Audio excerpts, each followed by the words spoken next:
যে কোনো সন্তান যখন ভূমিষ্ঠ হয় বাবা মা প্রথমেই চিন্তা করে আমাদের কন্টেস্টে যে আমার ছেলে ডাক্তার হবে, ইঞ্জিনিয়ার হবে, না হলে ব্যারিস্টার হবে।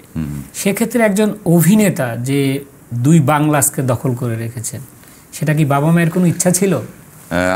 যে কথাটা আপনি বললেন, কোনো বাবা মাই আসলে চায় না যে তার ছেলে বা মেয়ে ওই অভিনেতা হোক, সরাসরি এরকমভাবে চায় না। হয়তো এক্সেপশনাল কিছু বাবা মা চান, ম্যাক্সিমাম বাবা মা চান যে তার ছেলে লেখাপড়া করবে বা মেয়ে লেখাপড়া করবে, ডাক্তার, ইঞ্জিনিয়ার, যা যা বললেন, সরকারি চাকুরে, অনেক কিছু।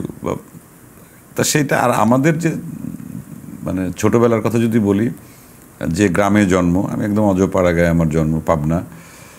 তা আমার বাবা ছিলেন স্কুল শিক্ষক। তা মধ্যবিত্তও বলা চলে না, নিম্ন মধ্যবিত্ত পরিবারে আমাদের জন্ম। অর্থনৈতিক টানা পোড়েন সব কিছু মিলিয়েই বাবা মার স্বপ্ন ছিল যে যেন পড়ালেখা করে এমন কিছু একটা করি যে নিজের পায়ে দাঁড়াতে পারি, কাজকর্ম করে, চাকরি বাকরি বা ভালো একটা চাকরি, এটাই তাদের স্বপ্ন ছিল। তো এর বাইরে গিয়ে আমি যখন সেই কাজটি না করে পড়াশোনা করলাম ঢাকা ইউনিভার্সিটিতে চারুকলায়, কিন্তু আস্তে আস্তে থিয়েটারের সাথে যুক্ত হলাম, অভিনয় শুরু করলাম। তা এতে করে প্রথম দিকে বাবা মা বলি অথবা ভাই বোন কেউই, গার্জিয়ানরা খুশি ছিলেন না।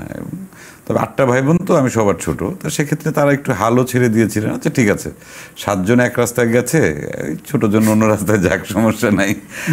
আমার উপর সেই ফ্যামিলির ওই প্রেশারটা হয়েছিল না, কারণ আমার বড় ভাই বোন এরা আবার এতটা দায়িত্বশীল যে আমি ছোট হিসাবে এই ক্ষমাটা করে দিয়েছে।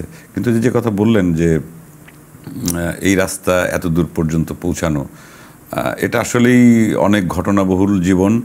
এবং আমাদের নিম্ন মধ্যবিত্ত ফ্যামিলি থেকে এই জায়গায় আসা, সেই যাত্রার যে নানান ধরনের চড়াই উতরাই পেরিয়ে, এটা আসলে খুবই কঠিন।